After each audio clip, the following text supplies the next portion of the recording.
Thank you very much. And now we are going to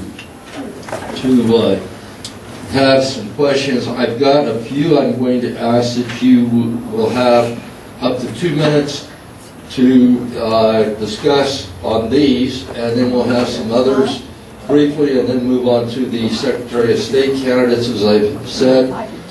Just to be clear, and we will start in reverse order, starting with you, Doug, and going back to Scott. And you can use this microphone, and Scott can use that one to keep from passing it back and forth.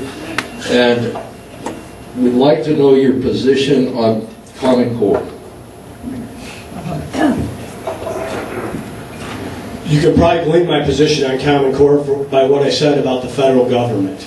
And I'm opposed to what Common Core is trying to do. I think if you look at the 50 years of increasing Washington intervention in K-12 education, it's resulted in an increasingly mediocre K-12 system.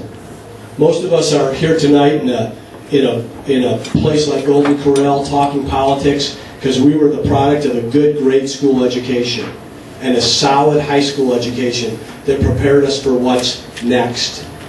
When I was growing up, the American K-12 system was the #1 K-12 system in the world. So far and away #1, we didn't know who #2 was. Today we're not on anyone's top 10 list. So I am opposed to any Washington intervention or anything that ties our funding or waivers to D.C. With that said, I want you to know that I want to lead the nation in terms of educational outcome and improvement inside our classrooms. Do you know that we have the #1 high school in the country in the state of Arizona? That's the BASIS system.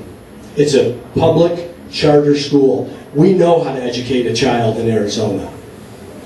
And I'm a businessman. I know how to measure performance and how to take inventory.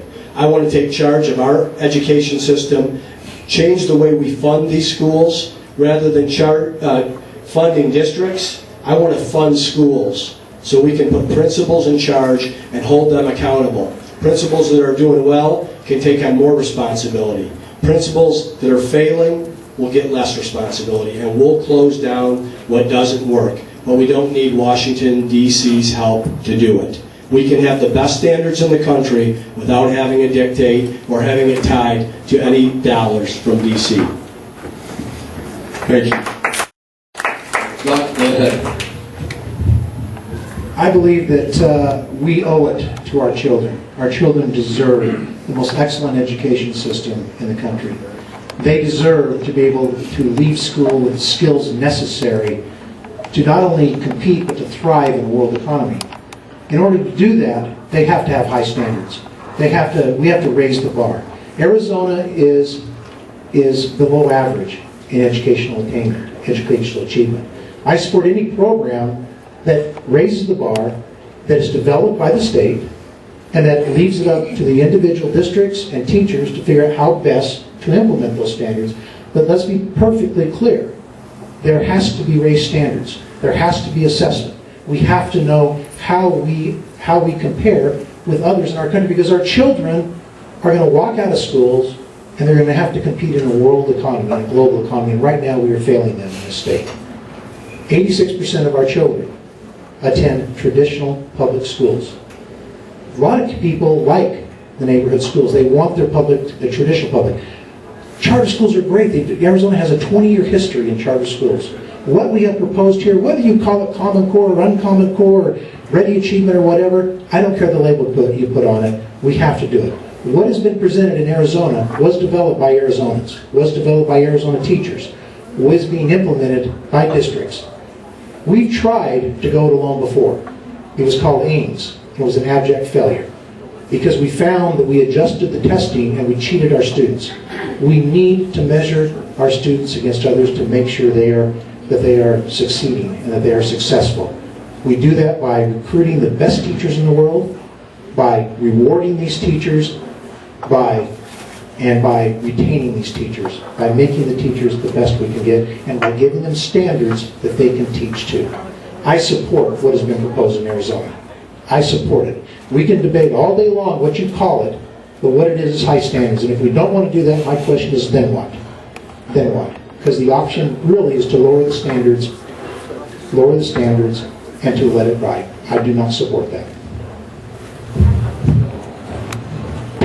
Thank you. And moving to the next question, I'd like you to address the Medicaid expansion. And we'll give you each 2 minutes on that. Scott, we'll start with you and then move to Doug. First of all, Obamacare is a disaster. It was brought about in a disastrous way. It has proven that it was a bad program. I think it will hopefully collapse under its own weight, which is tragic because it's been the big tease for the entire country. And I believe it should be repealed and reversed right now. That's one issue. Arizona has a unique position, and I support what the governor did. I support Medicaid restoration. For this reason, Medicaid restoration was meant to meet a mandate voted by you, the voters in Arizona, that we were falling short of. We have to cover, by Arizona law, a certain number of people. The question with Medicaid restoration was, who pays for it? Do we pay for it with our own money? And we have whether you know or not, we have a structural deficit in this state. We are not in the great position that people think we are. 2.5 years, we have a structural deficit coming up. If we were to bear that entire burden on our own, even the opponents of Medicaid restoration understand that we would be completely out of money. Or do we follow the horrible rules that Barack Obama put up for us, and literally, yes, we have a gun at our head, but at least we get a 2 to 3 year respite. I don't like it, you don't like it, the governor didn't like it, but it was the hand she was dealt. I support her action. It saved hospitals in places like Kingman. I know what it's like to have a hospital shut down because of uncompensated care. We had an inner city hospital in Mesa shut down. I know in talking to rural hospitals that they are horribly at risk because of uncompensated care. Without Medicaid restoration, that would put every rural hospital in this state at risk to shut down. Sometimes you lead and you do things you don't want to do because that's what is best for Arizona. So I applaud and support the governor for taking that very difficult decision, which I know she didn't like, but she did it because it was best for Arizona.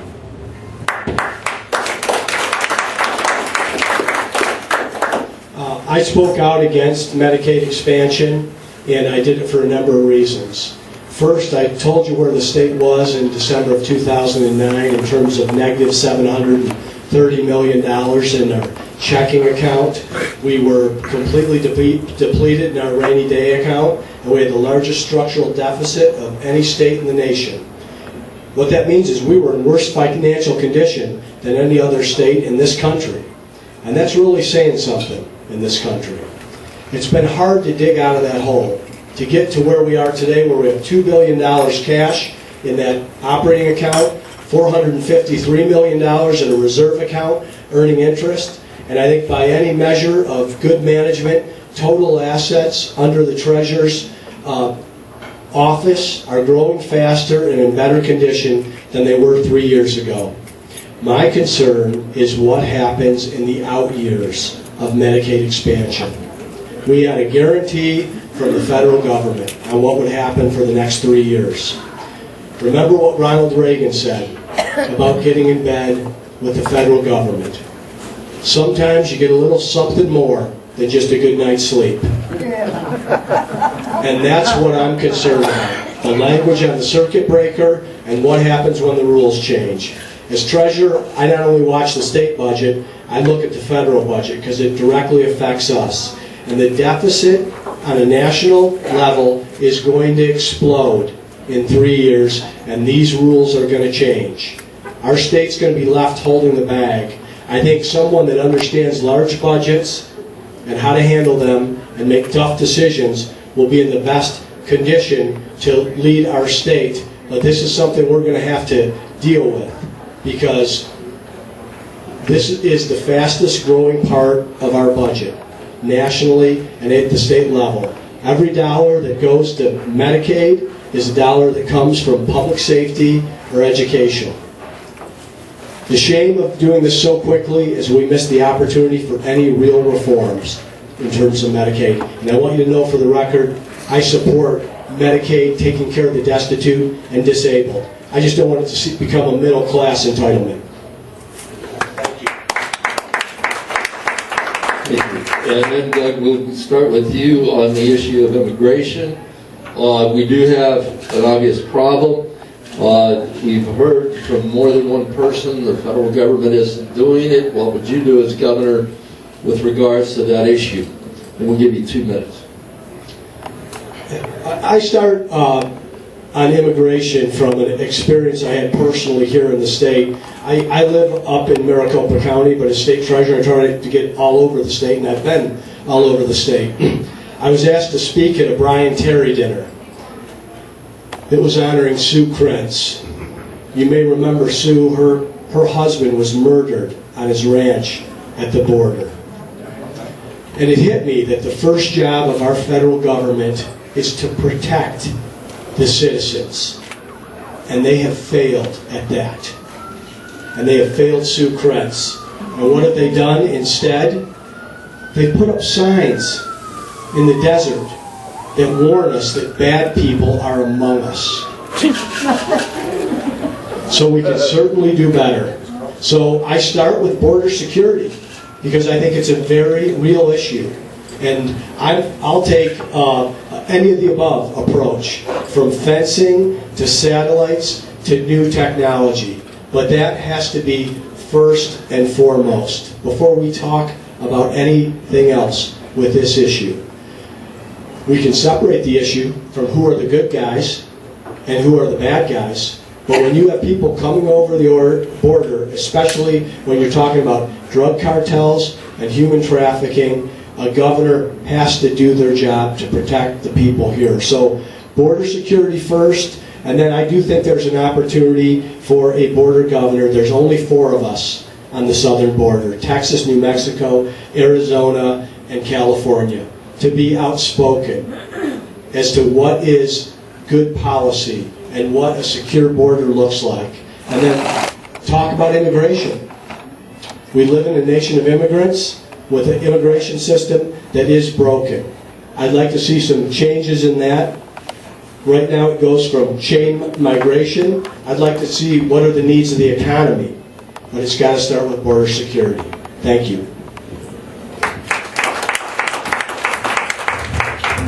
You know, I don't think there's anyone in this state that understands the total picture of immigration better than mayors do. Because we deal with both sides, all sides of immigration. Those who are living in the shadows live in our communities. They deal with our police departments. We deal with them on a day-to-day basis.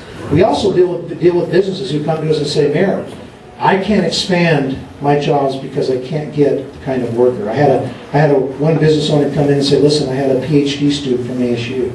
And he was wonderful, and he worked for me as an intern as part of his deal. And the second day he graduated from a PhD program that we subsidized, we kicked him out because he couldn't stay here. That's both sides. That's a broken system. That's more than a broken system. As a mayor and the president of the U.S. Conference of Mayors, I've been deeply involved in the discussion in Washington. And I'll tell you, the courts have said time and time again that immigration is a federal initiative, and it is. We can't fix that, but we have a major role in that.